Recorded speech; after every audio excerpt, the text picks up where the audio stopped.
Visite de Sa Majesté Mohamed VI, roi du Maroc en Côte d'Ivoire. La troisième sous la gouvernance ouattarassienne. Cette fois, tout se passe dans un silence royal. Fait plus de gestes et de mouvements. La sécurité marocaine. Dress code, costume sombre. Code de communication, moins de verbes. Le roi arrive. On ne doit rien négliger. En tout cas, rien de ce qui doit l'accueillir et le recevoir. Le troisième voyage du roi en Côte d'Ivoire. Quelle signification? Officiel marocain, on imite de Conrad le silence prudent. Mais de l'autre côté, où deux jeunes communautés marocaines et ivoiriennes attendent l'arrivée du roi, il y a une signification. Nous, on est très heureux, le corps rempli de joie de le recevoir ici. Chaque moment qui vient, c'est un honneur pour nous.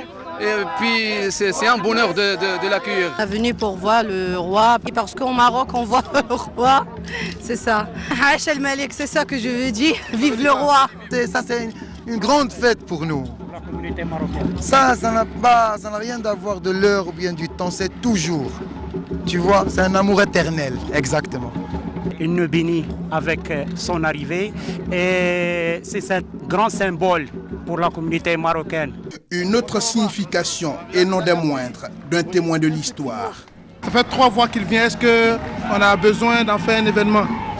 Mais pour lui, partout où il est, c'est un événement. Mais ce que vous ne savez pas, c'est que son cœur est marocain. Mais il y a une grande place dans son cœur pour la Côte d'Ivoire. Un voyage dans le silence. C'est autour de 18 h que le souverain marocain arrive. Quand il se signale au pavillon présidentiel de l'aéroport Félix Houphouët-Boigny. C'est aussi par des grands gestes, symbole de royauté, qu'il est accueilli par le président Alassane Ouattara et son épouse, assisté des plus hautes autorités ivoiriennes. Dans le silence royal, le souverain chérifien est arrivé. Dans le silence impressionnant et évocateur, le roi est accompagné pour prendre ses quartiers sur le bord de la lagune ébrayée. 23 ans après la première édition de la Foire internationale des Côte d'Ivoire, les organisateurs remettent le couvert. La deuxième édition de cette foire se tiendra à Abidjan du 25 février au 5 mars 2016. Selon les initiateurs, elle vise à présenter le potentiel économique du pays par la valorisation des grands secteurs économiques comme les mines, l'agriculture, l'énergie, le transport, l'immobilier et le tourisme.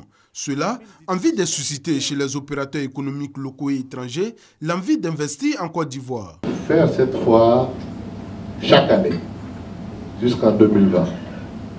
Faire en sorte que ce soit un événement leader qui va apporter sa contribution à l'émergence. La Foire internationale de Côte d'Ivoire est aussi une plateforme d'échange entre les opérateurs économiques nationaux et étrangers et aussi les visiteurs. C'est pourquoi, outre les expositions, il est prévu des conférences, des ateliers thématiques et des rencontres B2B. 900 exposants issus de 144 pays du monde entier sont attendus à Abidjan.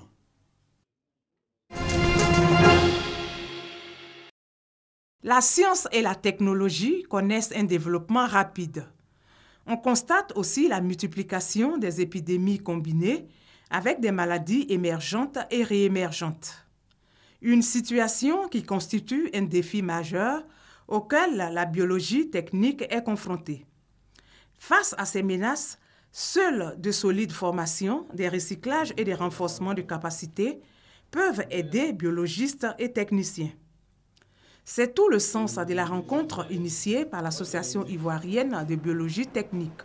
Soutenue par un groupe pharmaceutique, les membres de l'association ont appris l'utilisation de nouveaux types d'appareils d'analyse médicale. Nous avons constaté que tous les équipements qui nous sont fournis dans les laboratoires ont besoin non seulement de la formation initiale que nous recevons à la base, mais aussi d'une formation continue pour pouvoir délivrer des résultats fiables et exacts à nos populations.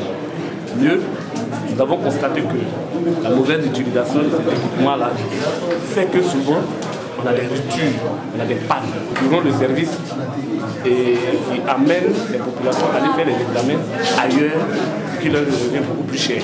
Ce cadre de rencontre a permis aux hommes et femmes de laboratoire d'échanger sur les avancées scientifiques et technologiques.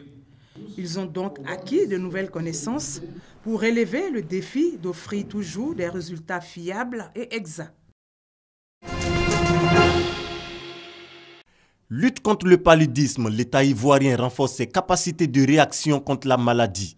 En plus des nombreuses campagnes de sensibilisation sur les mesures d'hygiène, une vaste opération de distribution gratuite de moustiquaires imprégnés dans le district sanitaire d'Abidjan.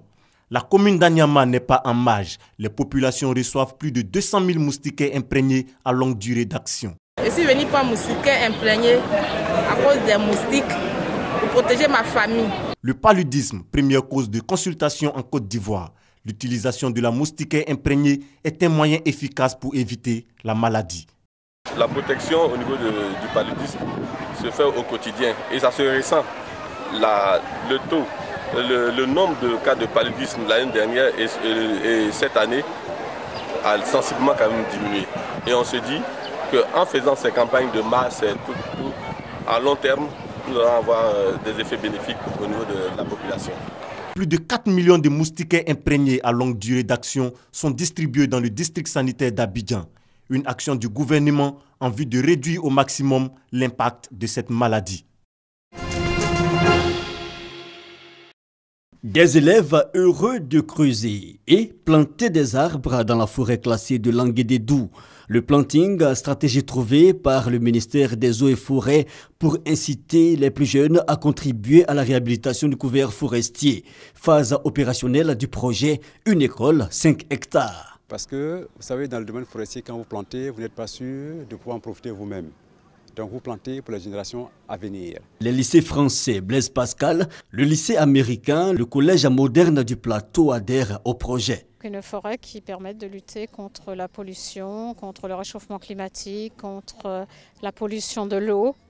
Et donc nous sommes évidemment engagés dans ce type d'action. Aux côtés de la tutelle, l'ONG Sondélé Conan qui fait de la préservation de la forêt son credo. Promouvoir le projet Une école 5 hectares du ministère des Eaux et Forêts, qui est une urgence présidentielle et que nous essayons d'accompagner en faisant beaucoup de sensibilisation. Un soutien jugé appréciable, la tâche est immense, il y a quelques avancées. Les acquis du projet sont nombreux.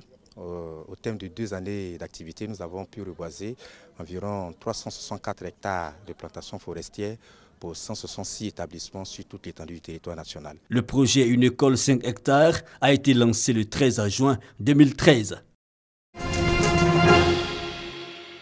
Longtemps restées sans travaux, les écoles maternelles Hachi, Andio-Madeleine et Marguerite Sakoun de Treichville viennent d'être réhabilitées.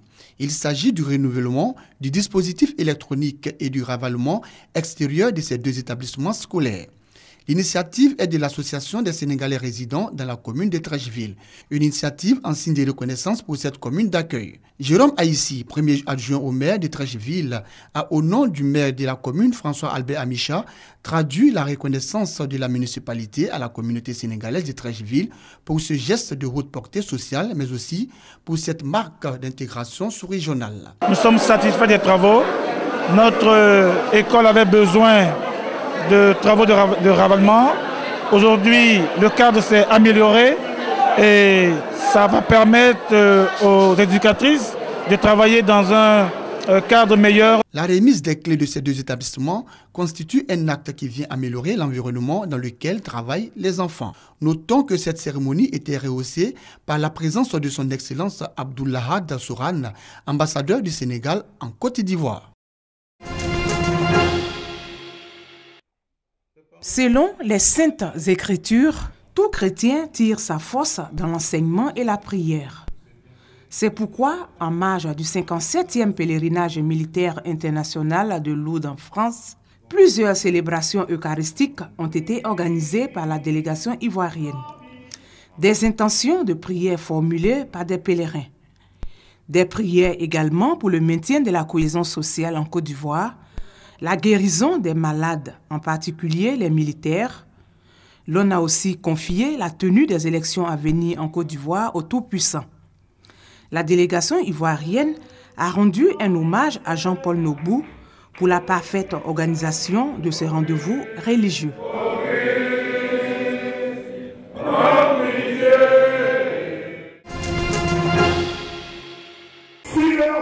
Si le Saint-Esprit n'est pas avec vous, vous ne pouvez pas dégager la passion que le Christ a eue. Extrait de la prédication de clôture, dite par le pasteur Narcisse Ouraga, orateur invité de la 4e édition de Flambeau, extrait d'un message au peuple de Dieu en harmonie avec l'esprit de la Pentecôte, mais aussi avec le thème du jour, c'est l'esprit qui vivifie.